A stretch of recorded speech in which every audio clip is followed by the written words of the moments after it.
Hi guys, magandang araw sa ating lahat. Ito pong Gamidigs Vlog at ang video natin ngayon, itong mga DDS na nagrally dyan sa Senado.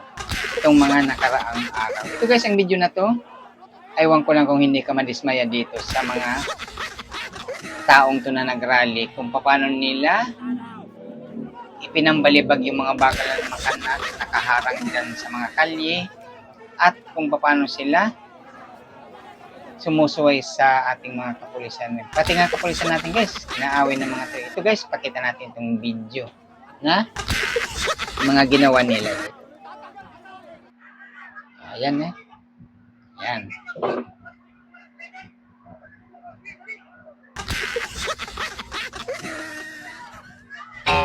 Ayan guys, alam mo kung gaano sila ka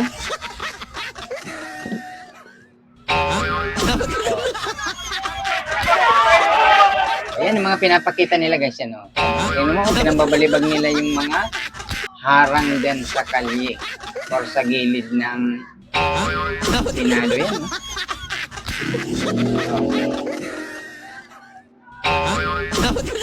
Tingnan mo guys o. Napakarahas nila or magugulo sila sa ating dyan sa rally guys. Kung makikita mo mga bastos sila at hindi sila marunong rumispeto sa kapwa nilang nagrarally.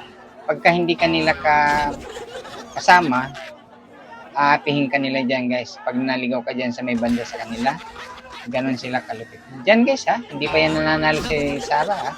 Ganun na sila kung umasta. Lalo na kung manalo itong si Sara, siguro ang gulo ng Pilipinas. Kasi sobrang sila eh. Napaka-yayabang nila, napaka-sisigan nila. Parang sila na ang gustong masunod. Kaya tingnan itong video guys. Yun. Kung paano nila ang mga ginawa nila dyan sa mga naghahanap sila dyan ng gulo. Yan no?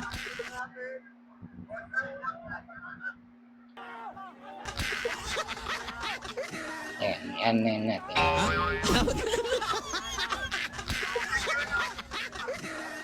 Ayan guys, yan no? Ayan. Ano nila dyan? Naghahanap sila ng mga kung ano nilang masisira dyan. Yan, ganun sila magpakita ng kanilang mga ugali. Tingnan mo. Tingnan mo guys, kung halimbawa, kamag-anak mo yan, ganyan ang pinapakita nila sa kalye na nakikita sa sa madla. Siyempre, kitang-kita sila dyan sa online, sa mga post. Kung ganyan ang mga kamag-anak ko ang mga ugali nila, malaki, kakahiya mo yung mga ganyan. Eh, siguro kapanalig mo or parehang kaminiwala ninyo na kapwa didilis kayo, malamang hindi mo magustuhan ang kanilang mga ginagawa. Oo. Pinagsisisiran nila yung mga bakal dyan. Ito, okay mo. Yan o, nagtatawag. Nagtatawag sila kung anong gusto nilang gawin dyan or sirain. Yan mo. Yung ating otoridad, hindi nila nire-respeto. Talagang gulo ang kanilang hinahanap. Yan. Yan. Oh. Tingnan mo, oh. Kung makita ka ng anak mo or mga kamag-anak mo, ganyan pinapakita mo dyan, matutuwa nga ba sila? No? Yan mo, kung nasa mga normal ang pag-iisip niyan, gagawin ba nila yan? Parang nagpakaano nito eh. Ano? Parang mga nakakain ng butiti ba? Tapos nalaso ng utak. Yan, ganyan na sila. Yan no? Pinambabalibag nilang ang mga bakal. Yan. Tingnan mo, andyan nga yung mga kapulisan. Walang mga hiya nga eh. Yan. Makita mo naman ang mga taong mga walang hiya, ganyan ginagawa. Yan.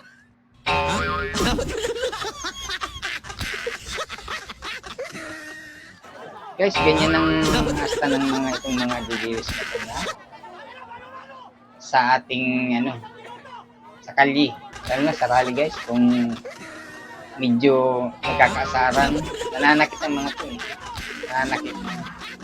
Oh, hindi pa nga yan nananalo si Sara. Yan, ganyan ng ano nila. Kumasta sila. Parang sila na ang hari. Dito mo naman kung paano nila pinagbabalibag yung mga bakal yan. Talagang nagtatawag sila, sinasadya nila na gumawa ng gulo. Yan bang gusto natin na maging leader? Ganyan ang mga ginagawa. Yung mga taga-suporta nila, ganyan ang ginagawa, mararahas. Ako, mag-isip-isip tayo sa susunod kung sino ang ating pipiliin na mamumuno sa ating bansa. Kaya kung ganito lang ang mamumuno sa ating bansa, ganyan mga taga-suporta niya na magugulo. Mag-isip-isip na lang tayo ng kung sinong mas nagiging magandang ating bansa. Ano naman yan, no? Kung gaano sila sa mga lokarit.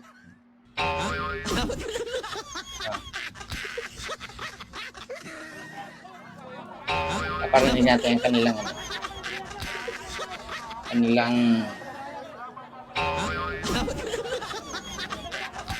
kung gaano sila ka mga bastos.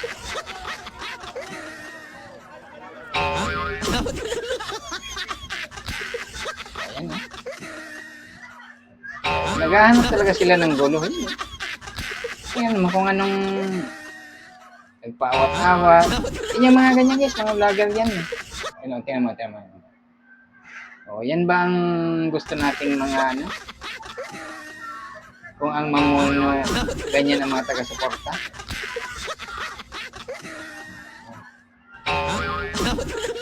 Kung anong makita nila, gusto nila sisirain nila eh. Ano? Dapat sa mga ganyan, hinuhuli yan. At sa ating mga kapulisan yan. May mga video naman, dapat papanagutin yan sa kanilang mga ginagawa.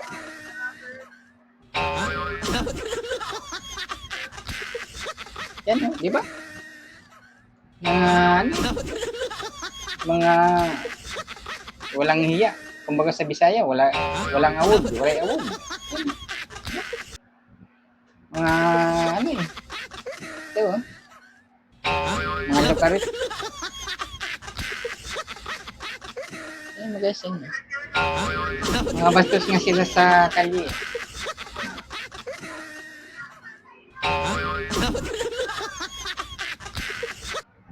Ang ating otoridad guys, hindi nila nire-respeto ng mga to.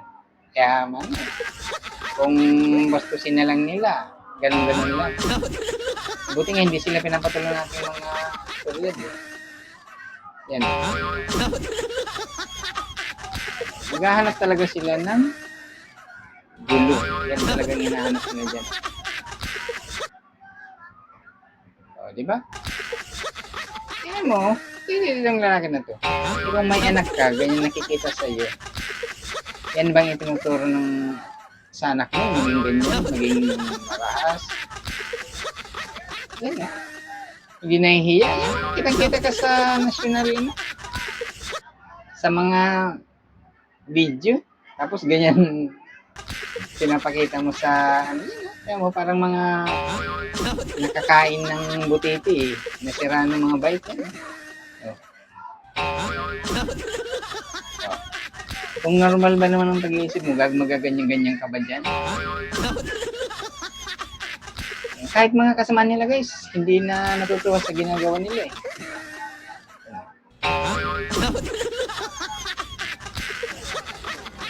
Napakawawalang iyang mga BD supporter nito. Maganda mo naman eh. Talagang kahit siguro kasama nila, hindi nagugustuhan ng mga ganyang ginagawa nila. Mga walang iya. Yan guys, ang kakapal ng mga mukha nila magaganyan. Hindi pa nga yung presidente si Sara, ganyan na gumas ng mga loko-loko na to. Mga kakapal ng mga mukha eh. Diyan guys. Gaganahan ka bang ibuto si Sara na ganyan ang mga supporter niya, mga loko-loko? kung paano pag sisirain ng mga ano. No? Kaya mo, nakipag-away. Yan o, di ba? Naghahanap ng gulo. Yan o. Malamang pulis yan ang kanyang inaaway yan o. Kapal ng mukha, no? O, parang mga asong ulol din.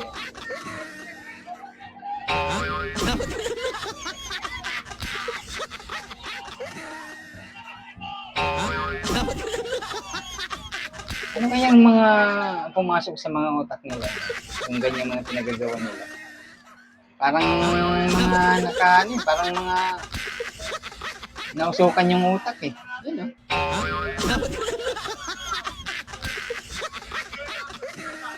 Ayun, no? Sinasabihan na sila ng kapulisan. O, hindi sila nakikinig, guys. No? Parang hindi mga normal ang kanilang mga utak dyan, guys. No?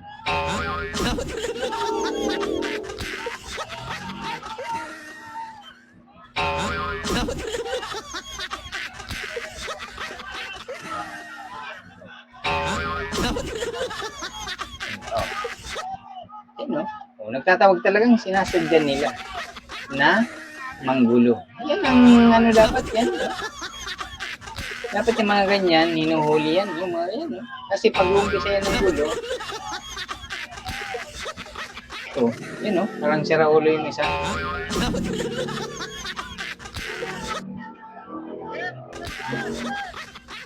Gaganahan ka ba niyan na iboto si Sarah kung ganyan ang mga supporter niya?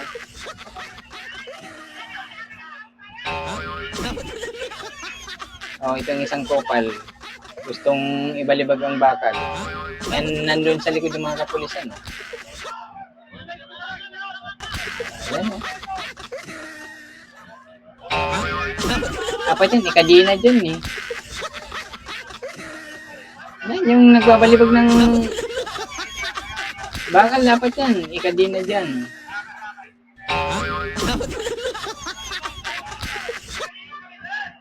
Grabe yung mga ano na to.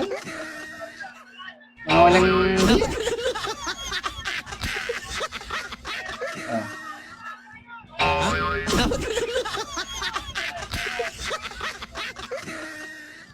Ayan guys, ganyan ang mga DDS ng mga supporter.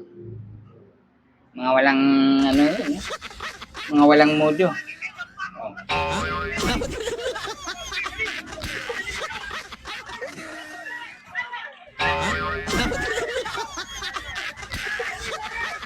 Ano, gulo ang kanilang hinahanap. Parang mga bobo na.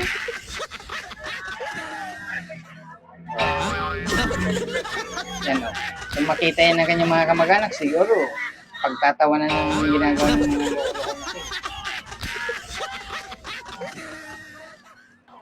Kaya yan guys.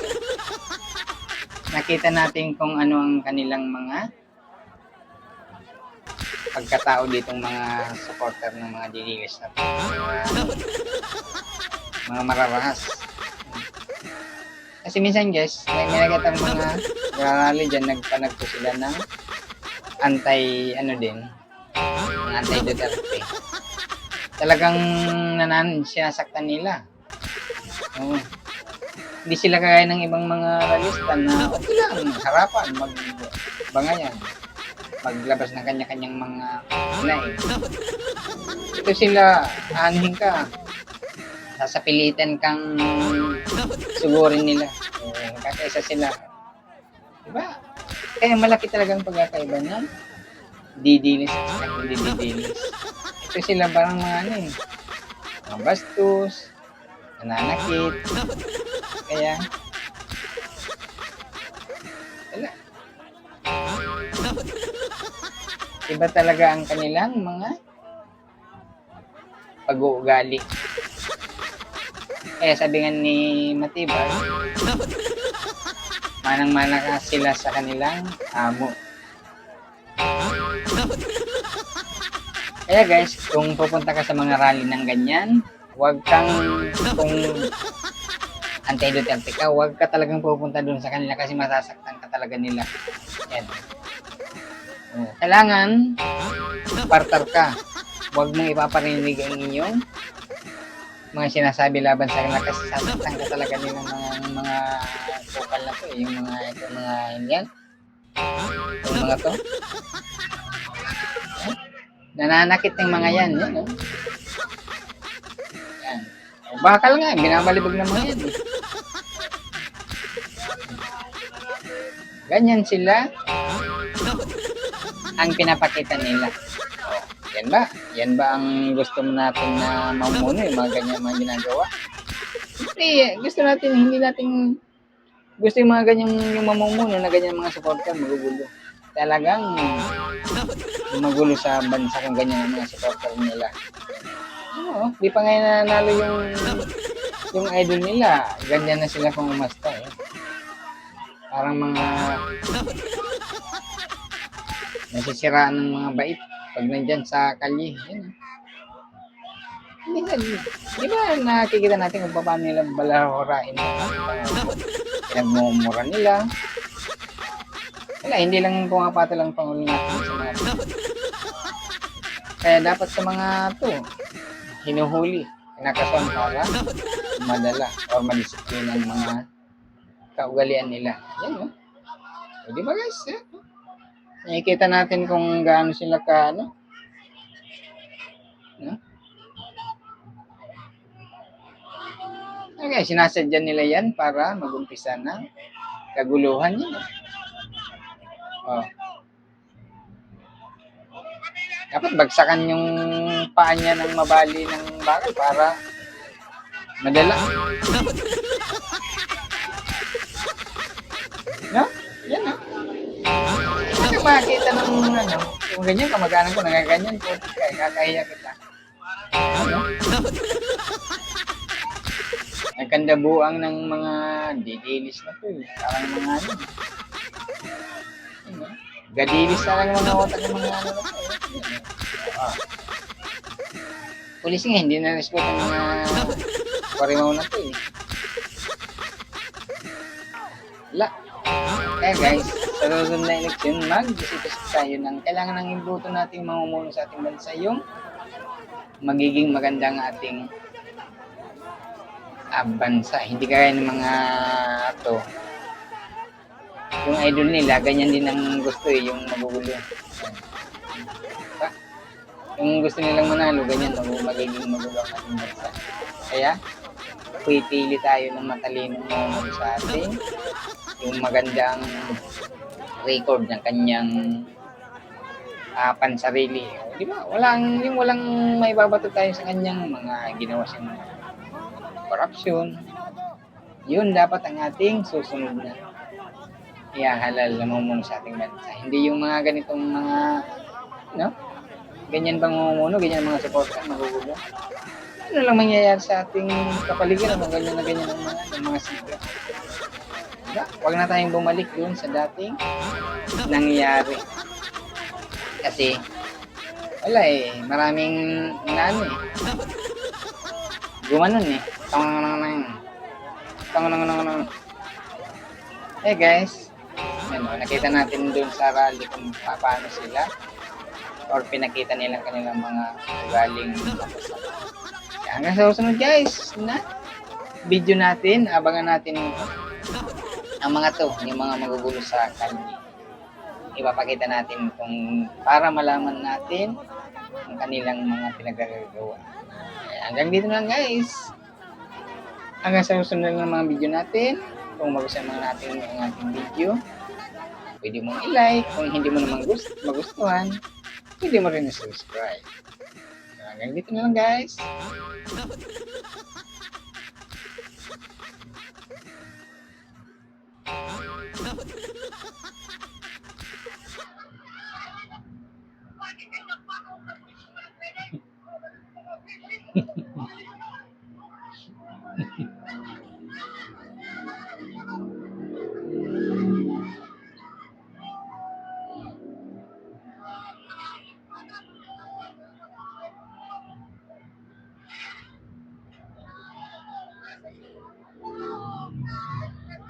po.